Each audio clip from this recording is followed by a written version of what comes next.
বালুরঘাটের রবীন্দ্র ভবনে দক্ষিণ দিনাজপুর জেলা তথ্য ও সংস্কৃতি দপ্তরের আয়োজনে শুভ নববর্ষ বরণ অনুষ্ঠান। পশ্চিমবঙ্গের মুখ্যমন্ত্রী মমতা বন্দ্যোপাধ্যায়ের উদ্যোগে দক্ষিণ দিনাজপুর জেলা তথ্য ও সংস্কৃতি দপ্তরের আয়োজনে 15ই এপ্রিল মঙ্গলবার সকালে বাংলার 1432 বঙ্গাব্দের শুভ নববর্ষে দ্বিতীয় বর্ষের বাংলা দিবস উপলক্ষে বালুরঘাটের রবীন্দ্র ভবনে শুভ নববর্ষ বরণ অনুষ্ঠানের আয়োজন করা হয়।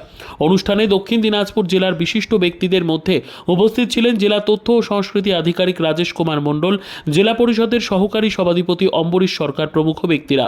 জেলার স্থানীয় শিল্পীরা নাচ গান আবৃত্তি সহ বিভিন্ন আঙ্গিকের অনুষ্ঠান পরিবেশন করে অনুষ্ঠানকে সার্থক করে তোলে।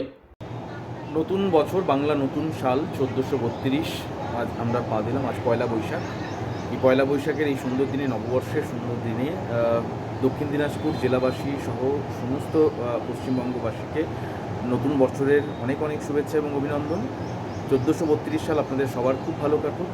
পরিবার পরিজন, আত্মীয় স্বজন, বন্ধুবান্ধব সকলকে নিয়ে সবাই মিলে সুখে শান্তিতে সবাই মিলে দিন কাটান, এটাই প্রার্থনা থাকবে। সবাই যেন ভালো থাকে, এটাই প্রার্থনা থাকবে। এবং তার সাথে সাথে মাননীয় মুখ্যমন্ত্রী মমতা বন্দ্যোপাধ্যায়, আমাদের পশ্চিমবঙ্গ সরকার এই পয়লা বৈশাখকে যে বাংলা দিবস হিসেবে ঘোষণা করেছে, সেই বাংলা দিবস এক একজন বাঙালি হিসেবে প্রত্যেককে এই বাংলা দিবসের শুভেচ্ছা এবং অভিনন্দন জানাই। এই বাংলার যে সংস্কৃতি, বাংলার কৃষ্টি কালচার, বাংলার যে ঐতিহ্য, বাংলার যে সৌভ্রাতৃত্ব, সমস্ত কিছু যেন অটুট থাকে। আমরা এই বাংলার মাটিতে, যেটা আমি মনে করি যে গোটা ভারতবর্ষের একটা ক্ষুদ্র সংস্করণ, যে ভারতবর্ষের যে ঐতিহ্য, সেই বাংলার প্রত্যেকটি প্রান্তে সেই ঐতিহ্যকে আমরা খুঁজে পাই।